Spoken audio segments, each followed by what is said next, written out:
Илья Николаевич имеет 2 диплома о высшем образовании. Ну, надеюсь, что они подлинные. Надеюсь даже, что Илья Николаевич сам писал дипломные работы, хотя тему он их не помнит. Ну, я надеюсь, что просто-напросто это интенсивная жизнь подвела его к такому беспамятству. Но я просто-напросто хочу, вот посмотрите, вот он юрист по одному из образований, очень хорошая специальность, особенно для потенциального государственного деятеля. Но вы на оценки посмотрите. На оценки посмотрите, там базовые дисциплины одни тройки.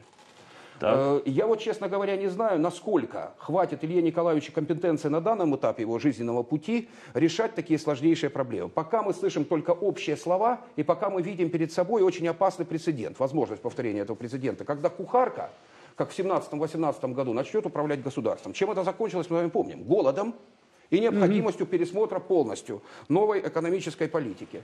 Давайте, вот. Поэтому, сейчас, одну секунду.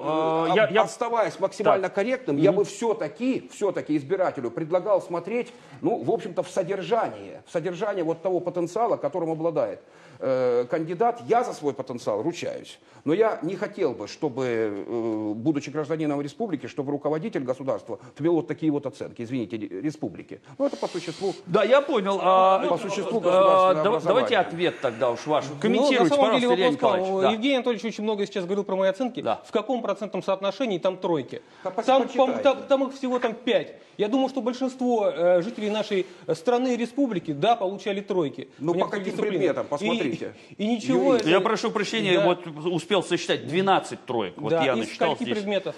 62, но здесь очень много зачтено, то есть зачеты. Ну, в Сыктывкарском лесном институте Вы-то полагаете, что хватит компетенции? Я предлагаю вернуться к теме разговора и говорить о наших жителях. Слушайте, человек не знает элементарных вещей. По отечественной истории 3, маркетинг 3, статистика 3, методы и модели в экономике, о чем сейчас говорим, трояк в лесном институте, логистика. Кстати, чем логика отличается от логистики?